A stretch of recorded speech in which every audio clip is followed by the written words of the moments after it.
बिस्मिल्लाहिर्रहमानिर्रहीम। Political science for PMS paper two. PMS के political science के पेपर टू का जो सिलेबस है उसमें कुछ थोड़ा सा डिफरेंस है जो कि सीएसएस के सिलेबस से यानी थोड़ा सा मुख्तलिफ है। पॉलिटिकल साइंस के पेपर टू के अंदर एक टॉपिक, एक सवाल जो रेपिटिशन के साथ आता है, तकरीबन हर साल एग्ज़ाम के अंदर होता है, वो है डेविड ईस्टन की थ्योरी ऑफ बिहेवियरिज्म। यानी बिहेवियरिज्म का जो कॉन्सेप्ट है पॉलिटिकल बिहेवियर का, उसके ऊपर डेविड ईस्टन की थ्योरी है जो कि हर साल पेपर में भी आती है और बड़ी इंटरेस्टिंग है। थ्योरी की डिटेल में जाने से पहले हम डिस्कस करेंगे थोड़ा सा इसका बैकग्राउंड कि डेविड ईस्टन कौन था। डेविड ईस्टन 20th सेंचुरी का एक बड़ा मशहूर पॉलिटिकल फिलासफर है और इसका ओरिजिन अमेरिका से है। 20th सेंचुरी 1953 के अंदर इन्होंने एक बहुत मशहूर किताब लिखी जिसका नाम था the political systems and inquiry into the state of political science. ये एक बड़ी मशहूर किताब थी। इस किताब के अंदर से ही बिहेवियरिज्म के कॉन्सेप्ट को जो है वो नरेट किया गया, एक्सट्रैक्ट किया गया। अच्छा, इस किताब के अंदर ये थ्योरी ऑफ बिहेवियरिज्म की इन्होंने बात की, उसको जिस तरह से उन्होंने डिस्कस किया एक बिल्कुल डिफरेंट डायमेंशन और डिफरेंट डायनामिक्स के साथ जो है वो पॉलिटिकल बिहेवियर को डिस्कस किया। डेविड ईस्टन का बिहेवियरिज्म का जो थ्योरी है, अगर हम उसकी बात करें, मैं आपको उसका एसेंस समझाऊं तो ज़रा गौर कीजिएगा कि ये जो पॉलिटिकल सिस्टम यानी पॉलिटिकल बिहेवियर जो इस्टेब्लिश होता है, डेविड ईस्टन ये कहता है अकॉर्डिंग टू बिहेवियरिज्म कि जो पॉलिटिकल बिहेवियर है ये ऑब्जेक्टिव होता है रादर सब्जेक्टिव। अब बिहेवियर के ऑब्जेक्टिव होने का मतलब ये चीज है कि it reflects the actions rather thoughts और सेइंग्स, यानी कि ये एक्शंस के ऊपर बेस करता है, बातों के ऊपर बेस नहीं करता। यानी हम ये कहें, अगर आपको ये समझ आए कि बिहेवियरिज्म का जो पॉलिटिकल बिहेवियरिज्म का जो कॉन्सेप्ट है वो बिल्कुल उससे मिलता जुलता है जो एक बड़ी मशहूर सेइंग है, action speaks louder than the words. तो political behaviourism according to David Easton वो दरअसल action speaks louder than the words ही है। बिहेवियरिज्म की थ्योरी की हम इंटरप्रिटेशन में जाएं तो इसके की कुछ पॉइंट्स हैं जो कि आपको याद रखने चाहिए, फिर आपके लिए ये थ्योरी बिल्कुल आसान हो जाती है। इसका पहला पॉइंट ये है बिहेवियरिज्म की थ्योरी का कि political behaviour is observable. David Easton ये कहता है, वो ये आर्ग्यू करता है कि जो पॉलिटिकल बिहेवियर होता है ना ये ऑब्जर्व होता है। ये ऑब्जर्व कैसे होता है, ये बड़ी इंटरेस्टिंग चीज़ है कि पॉलिटिकल बिहेवियर ऑब्जर्व भी होता है और मेजर भी होता है। ठीक है, क्योंकि वो इस चीज़ के ऊपर फोकस करता है कि ऑब्जर्वेशन और मेजरमेंट जो है, चूंकि ये एक साइंटिफिक मैकेनिज्म है that is based on experiments, तो आप लोगों के पॉलिटिकल बिहेवियर को ऑब्जर्व कर सकते हैं, उनको आप मेजर कर सकते हैं, आप उनको क्वांटिफाई कर सकते हैं क्योंकि वो उनके एक्शन से रिफ्लेक्टेड होता है। तो पहला पॉइंट, की पॉइंट बिहेवियरिज्म का कि behaviourism A political behaviour is observable. दूसरा जो की पॉइंट है वो ये है कि जो पॉलिटिकल बिहेवियर होता है ना is shaped by the environment. जो एक रियासत का पॉलिटिकल एनवायरनमेंट होता है, पूरा एनवायरनमेंट ही पॉलिटिकल होता है, जो एक रियासत का पॉलिटिकल एनवायरनमेंट होता है वो लोगों के पॉलिटिकल बिहेवियर को इस्टेब्लिश करता है।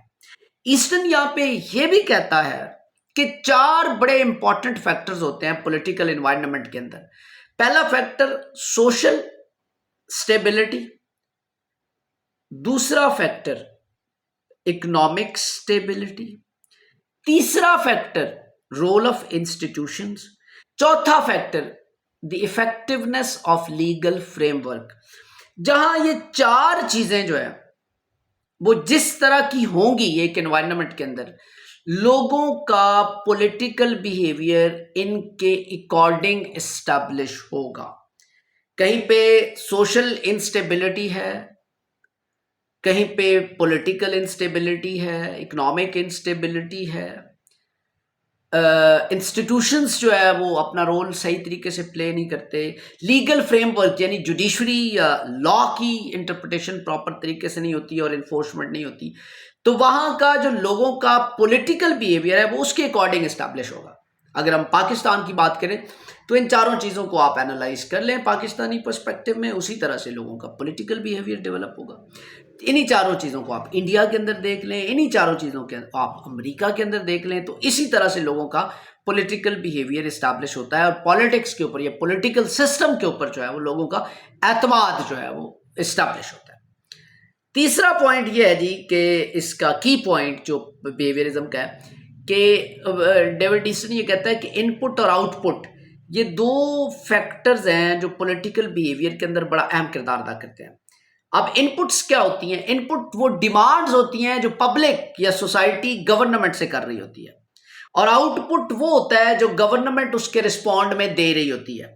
तो इनपुट्स और आउटपुट से जो है वो आप पॉलिटिकल बिहेवियर को एक्सप्लेन कर सकते हैं, ठीक है। और फिर डेविड ईस्टन जो है वो ये कहता है कि जो पॉलिटिकल बिहेवियर होता है ये एक साइंटिफिक अप्रोच है। उसके मुताबिक वो कहता है कि चूंकि इसके ऊपर एक्सपेरिमेंट्स किए जा सकते हैं, इसको जो है इसके ऊपर रिसर्च की जा सकती है, ऑब्जर्वेशन की जाती है, so that's why it's a scientific approach. अगर हम इसके बिहेवियरिज्म के फीचर्स की बात करें, जो पॉलिटिकल बिहेवियरिज्म है जो कि डेविड ईस्टन का है, तो वो बड़ा इंटरेस्टिंग है, वो रिसर्च बेस्ड है। चूंकि पूरा का पूरा मॉडल बिहेवियरिज्म का रिसर्च बेस्ड है, साइंटिफिक है, बिहेवियर को वो ऑब्जर्व कर रहा है एक्सपेरिमेंट्स के थ्रू। तो वो ये कहता है कि अच्छा, इसके ऊपर हम अगर हम फीचर्स की बात करें तो इसका पहला फीचर ये है कि इसके अंदर एम्पिरिकल अप्रोच इस्तेमाल होती है। यानी एम्पिरिकल अप्रोच का मतलब होता है कि जो कि एक्सपेरिमेंट्स के ऊपर बेस करती है। तो बिहेवियर को ऑब्जर्व किया जाता है एक्सपेरिमेंट्स के थ्रू। सिस्टमैटिक अप्रोच है ये बिहेवियरिज्म जो है, sees political behavior as part of the larger system, and it seeks to understand how political actors and institutions interact with one another. Political scientists using behaviorism analyze political behavior in terms of input, output, throughput and feedback. ठीक हो गया। फिर value neutrality, experiments होते हैं तो उसमें आप neutrality को फोकस किया जाता है। दूसरे जो आप ये कह सकते हैं कि किसी की साइड नहीं ली जाती। तो बिहेवियर को ऑब्जर्व करने के लिए ये जो डेविड ईस्टन की बिहेवियरिज्म की थ्योरी है, ये वैल्यू न्यूट्रलिटी को प्रमोट करती है, क्योंकि इसके अंदर एक्सपेरिमेंट बेस्ड जो है वो आप आउटकम्स निकालते हैं, रिजल्ट्स निकालते हैं, तो इसलिए किसी की साइड नहीं ली जा सकती कि किसी के इमोशंस या सेंटिमेंट्स को नहीं देखा जाता। क्वांटिटेटिव मेथड के थ्रू जो है वो बिहेवियर को ऑब्जर्व किया जाता है। और उसके बाद अगर हम फिर फर्दर देखें, हमने ये कहा कि जो ओवरऑल बिहेवियरिज्म है डेविड ईस्टन का इन political science represents a significant departure from the traditional approaches जो कि बेस कर रही होती हैं थॉट्स के ऊपर, आइडियाज़ के ऊपर। उससे निकल के ये एक नई अप्रोच की तरफ लेके जाता है जो कि बेस कर रहा होता है एक्शंस के ऊपर, ठीक है। ट्रेडिशनल अप्रोच क्या है? बिहेवियर को ऑब्जर्व करने की, लोग सोचते क्या हैं, लोग कहते क्या हैं। और जो साइंटिफिक अप्रोच है बिहेवियरिज्म की वो ये है कि लोग करते क्या हैं। तो सोच से निकल के ये निकाल के आपको कहाँ पे लेके जा रहा है? एक्शंस की तरफ लेके जा रहा है। ये बिहेवियरिज्म की थ्योरी है कि बड़ी सिंपल सी थ्योरी है कि बिहेवियर ऑब्जर्व होता है, एक्सपेरिमेंट्स के थ्रू आप इसको ऑब्जर्व करते हैं। आपका पॉलिटिकल बिहेवियर उस तरह डेवलप होता है जिस तरह का आपका पॉलिटिकल एनवायरनमेंट होता है। पॉलिटिकल बिहेवियर एक्सप्लेन होता है इनपुट और आउटपुट से। इनपुट आउटपुट मैंने आपको बताई है। और पॉलिटिकल बिहेवियर जो है वो उसको अंडरस्टैंड करने के लिए जब आप एक्सपेरिमेंट्स करते हैं तो उसकी आउटकम्स जो है वो बड़ी एक्यूरेट किस्म की आती है।